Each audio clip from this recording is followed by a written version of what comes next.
Jackson. Hi. Oh, you're up. Good. Do you want any coffee? Uh, The well, phone call will be at 4 today. So you have time. So 15 minutes before we get on. And sometimes, the doctor's a little late. So yeah. well, I'm glad you're up. Okay. I was just relaxing. Oh, good, good. I know it's pretty quiet, so I didn't know you were relaxed. Okay. I'll call you when he's ready to talk. All right.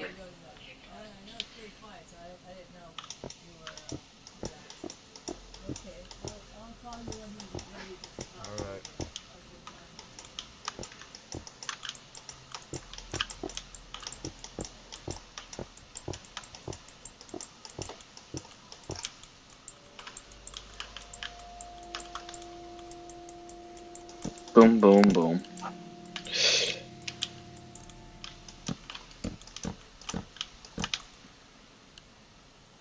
Boom, boom, boom.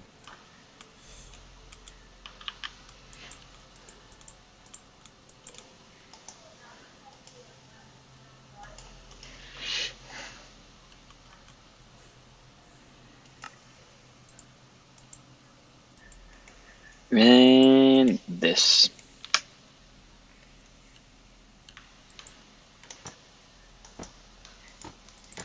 And this.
I'm just gonna check stream right now.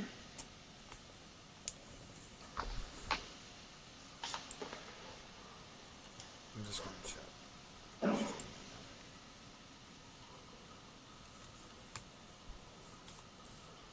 But until then,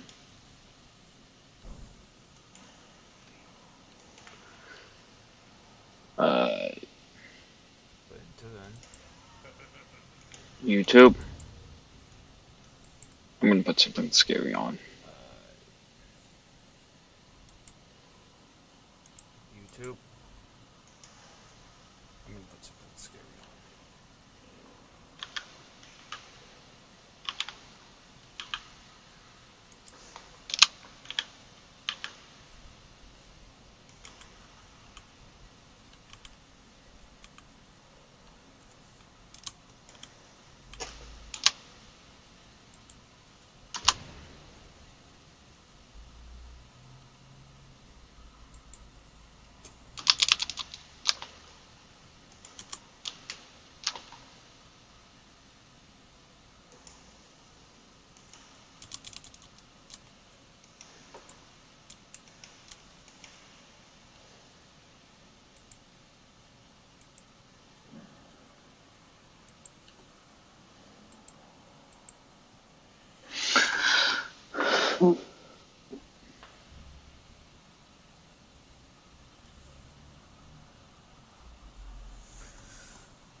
This is your brain when you're struggling to focus.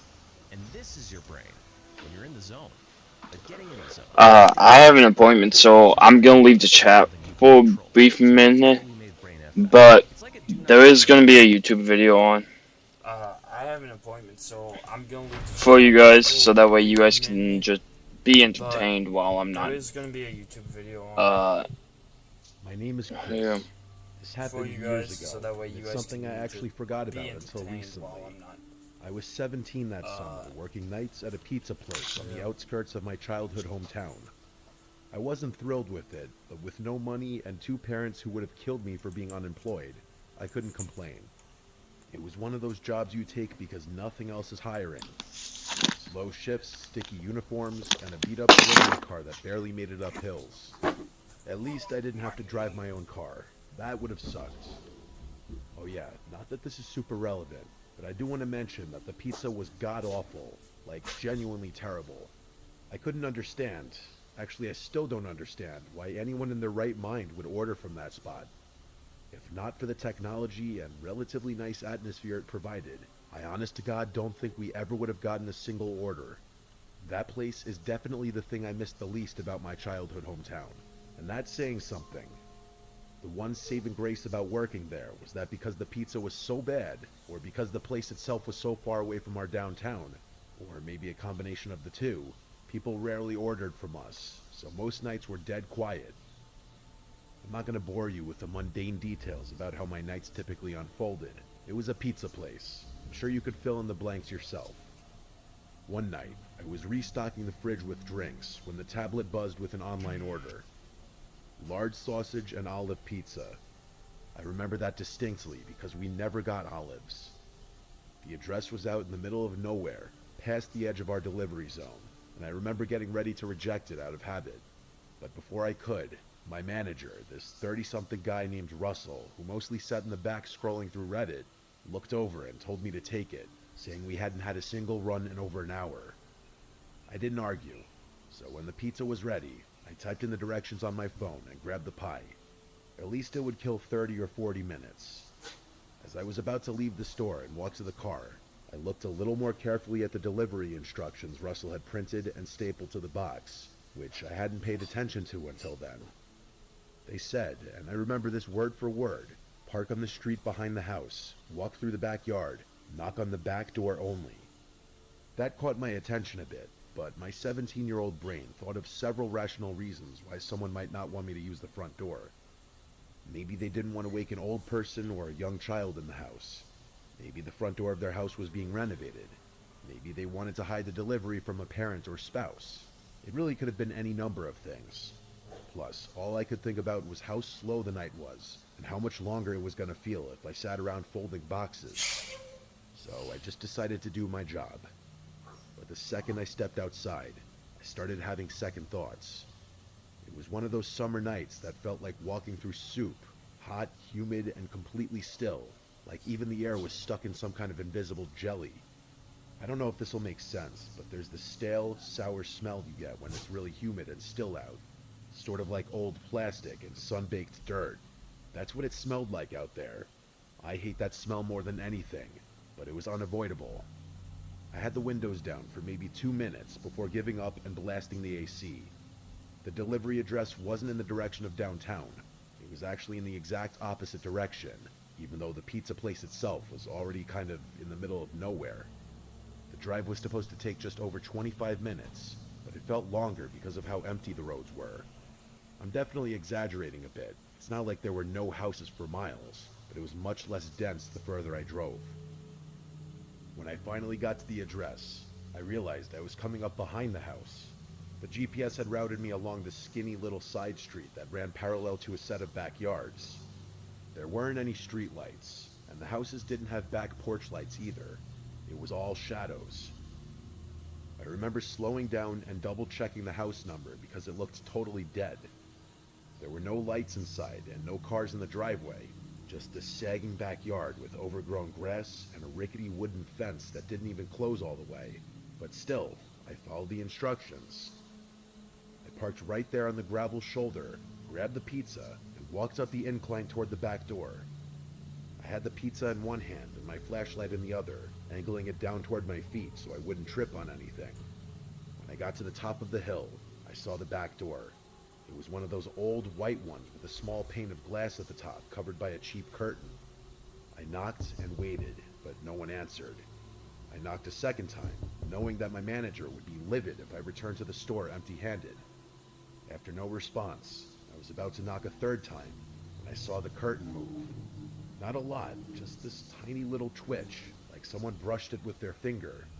It was fast, and I don't think I would have even noticed if I hadn't been staring at the glass.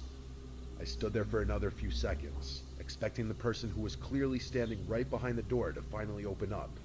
But before that happened, I noticed 2 unmarked cars pull up to the side street behind my car. My first thought was that I was about to get in trouble for trespassing or something. One of the car doors opened, and someone stepped out. Even from the house, I could make out that it was a man in the light of the other car's headlights. The guy motioned for me to walk over to him, which is what I did, assuming that he had ordered the pizza and that I had beaten him home from work or something. But as I got closer, I realized he was flashing me something in his hand. It was a badge. The guy was an undercover police officer, which I was able to ascertain because he wasn't wearing a uniform, just normal clothes. As soon as I got within a certain distance of him, he told me to head back to my car and wait there. That was it. That's all he said. So I did. I backed away slowly, climbed into the delivery car, and sat there watching. That's when I realized there weren't just 2 officers. There were 5, maybe more. You can't play me, rein me in, or try and tame me. It's time to push it reverse. Don't stop believing your worth. Let it rain on you. All of them had flashlights, but none of them said a word. They moved stealthily, circling the house like they were trying not to be seen. Not one of them knocked or announced their presence, which I found strange. It was a pretty bizarre sight. I remember one of the officers reaching for the back door handle, the same one I had just knocked on, and gently trying it. When it didn't open, he just nodded at one of the other guys and backed off. It felt like I was watching something I wasn't supposed to see, and I guess I was. Eventually, the first officer came back to my car and crouched beside the window. I rolled it down, and he looked over the pizza box on the passenger seat and let out this short sigh. He was relatively vague with what he told me, but he didn't seem like a tool, just that he was trying not to say too much. Basically, he said that there was an ongoing investigation involving that property, and that he, along with the rest of the officers, were staking it out. He apologized for taking so long to intervene, and told me that I had pulled up the exact time they were repositioning their vehicles. I asked if he wanted to see the delivery order, and he nodded. I pulled it up on the delivery app, but I could tell it was useless. There was an associated phone number with the order, along with the delivery address and the first name, Jerry, but it didn't seem particularly helpful. The officer read it, took the number down, and told me to leave immediately. I expressed my frustration to him, saying that my boss was going to kill me for returning with the pizza, and the guy just shrugged his shoulders. Then he repeated his instruction for me to leave, and started walking away from the car. I was pissed, but there was nothing I could do, so I drove off. It took me the entire ride back for the whole thing to sink in. I didn't really grasp the gravity of the situation until stepping out of the car. If the police hadn't intervened when they did, something awful could have happened. I don't even know what. The more I thought about it, the more I realized that the threat of the police was probably the only reason the person didn't open the door to accept the pizza. But why would someone order a pizza if they were being staked out? Maybe the person inside the house didn't know they were being watched. Or maybe they did, and I was part of some test run. Like, maybe I was the bait to see if the cops were watching that side of the house. Or if they left. The curtain moving, the silence, the timing, I don't know. What I do know is that I will never get an explanation for what happened, and thinking back to this incident is mostly a waste of time. I probably would have forgotten all about this if one of my high school friends hadn't brought it up the other week. I didn't even remember it at first. It's probably best I forget about it again, but I figured I'd share it here before that happens.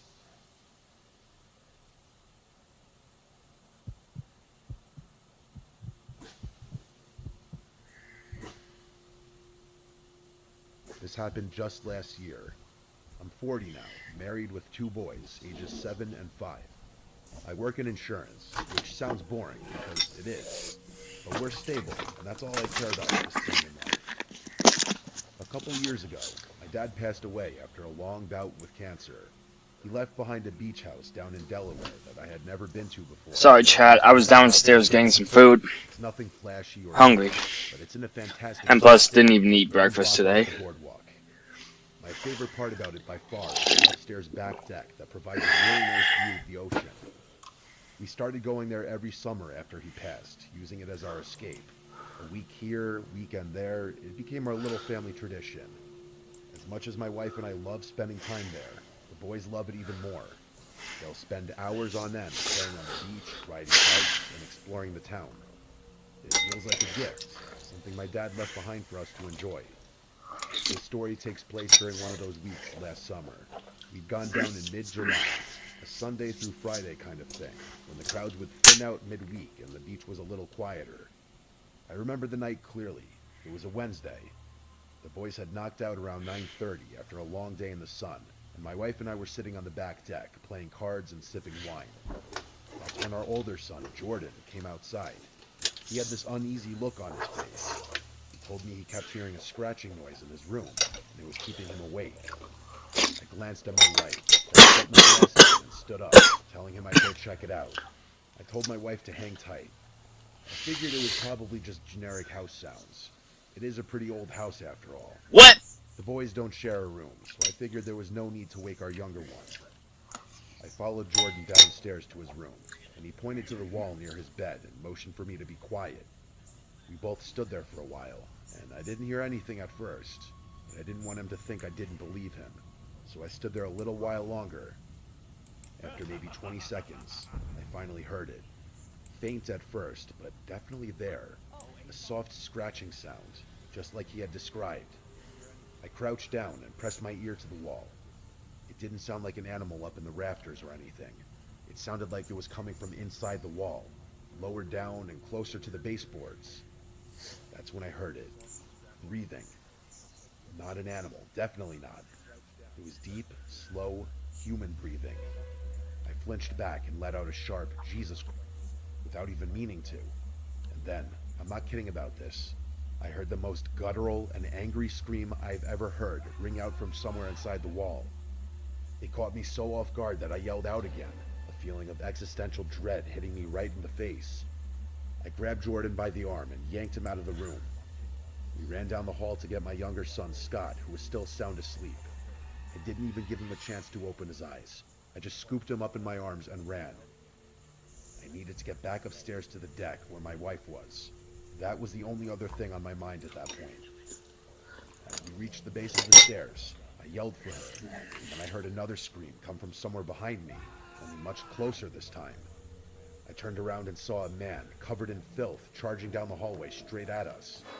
I nearly tripped trying to get up the stairs with both my sons, but we made it upstairs and onto the deck just in time. Not 2 seconds after I slammed the sliding door shut, the guy hit the glass full force. I genuinely thought it would shatter.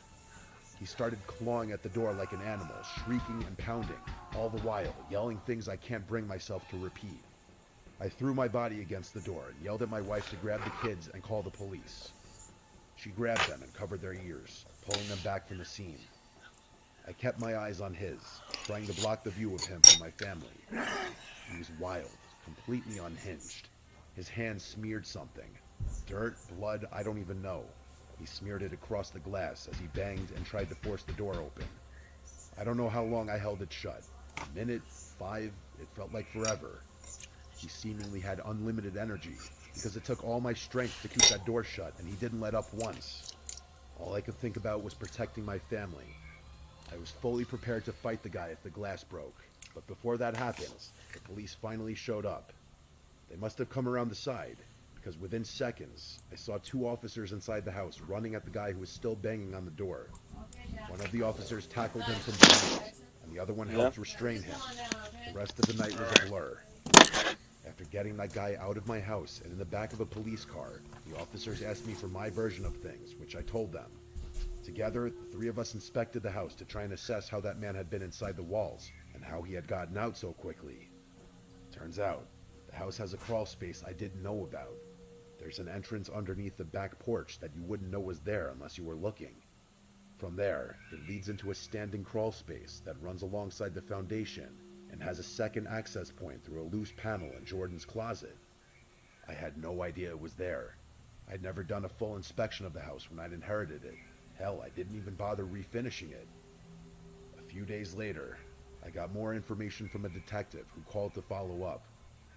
He told me the perpetrator admitted that he'd been staying in the crawlspace for months, that he had discovered the crawlspace entrance during the off-season, and was planning to harm my family that night for intruding on his, quote, new home. Apparently, the guy had been stealing food from both our house, which we somehow did notice, and our neighbor's trash bins. We didn't go back for the rest of the summer, not out of fear of something else happening, but out of trauma. I didn't want to bring my wife or kids back there for a while, and they didn't object. I hired a crew to seal off the crawlspace completely, and once that was done, I was finally able to relax a little. We've been using the house again this summer, and I'm glad to say that things are back to normal, or at least as close to it as we're gonna get.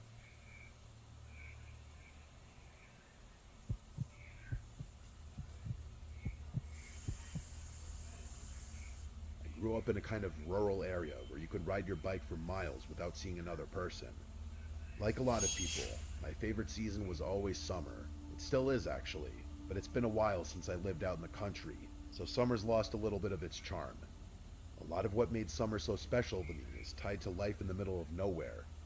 There was something about the warmth, quiet, and emptiness I loved, something I could never find in the city. It's hard to explain, but I just felt so isolated, but in a good way. Like I had my own little corner of the earth, all to myself. Like I could disappear for hours and no one would know. Summer nights were always the best. The darkness added to the feeling of privacy and freedom that the little girl I used to be craved. I was 16 at the time. I had a friend back then named Taylor. She was a little more reckless than me, always pushing the limits in small ways. One random night in July, we decided to go stargazing. Just us, 2 bikes, and a bottle of wine. It wasn't the first time we had done something like this. Actually, it's something we did quite often. That is, until what I'm about to tell you happens. Come to think of it, this was probably one of the last times we went stargazing together. We didn't have a specific plan, just a direction. We wanted to go somewhere new, since the old spots were getting a little repetitive.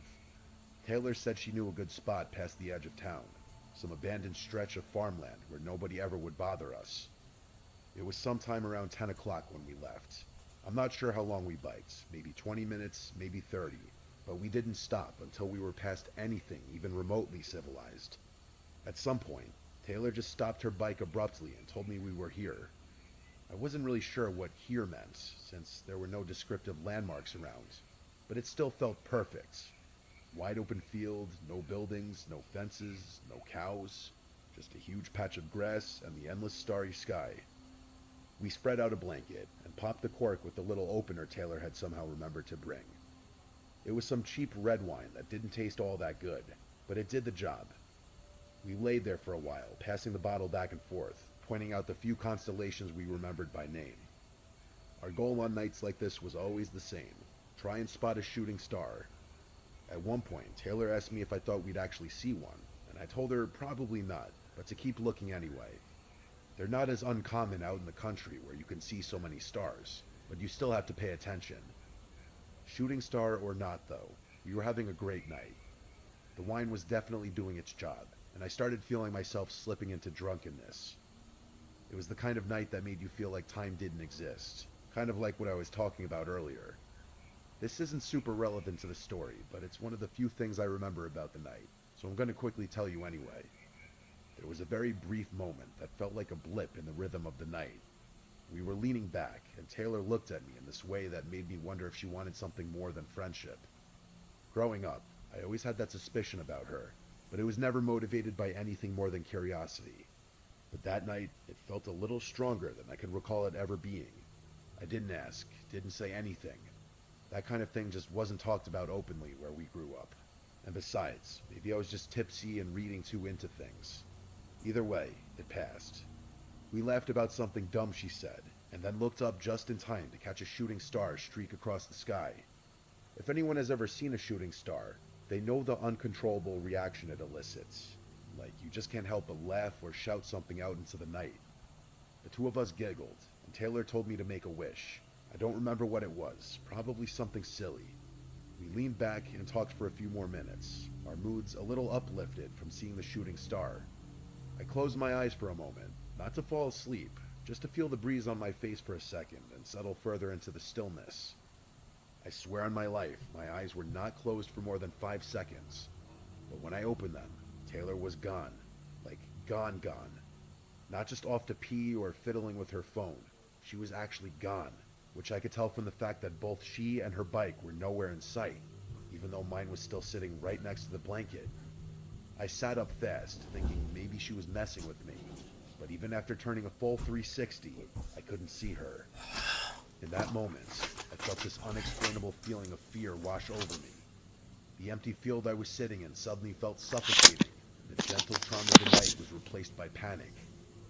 The stars looked dimmer. That's the part I can't forget.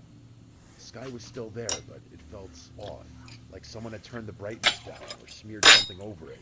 And the air felt colder, too. Not like it had cooled naturally, but like I stepped into a different version of the same place.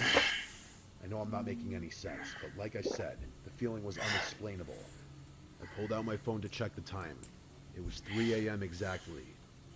That timestamp is burned into my memory, and probably will be forever. I had to blink a few times to make sure my mind wasn't playing tricks on me. It hadn't even been midnight just a few minutes ago. Eventually,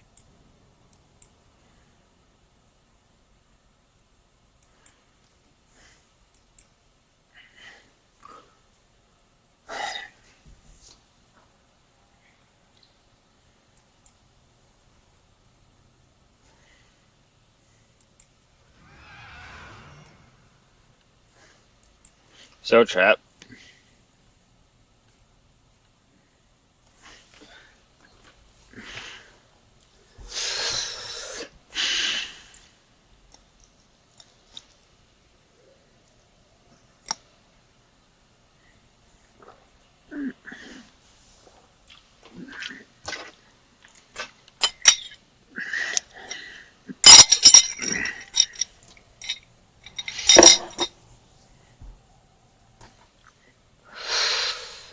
Ask me a question and then I'll head off. Because I'm kind of tired. And I'll be back on. It's 4.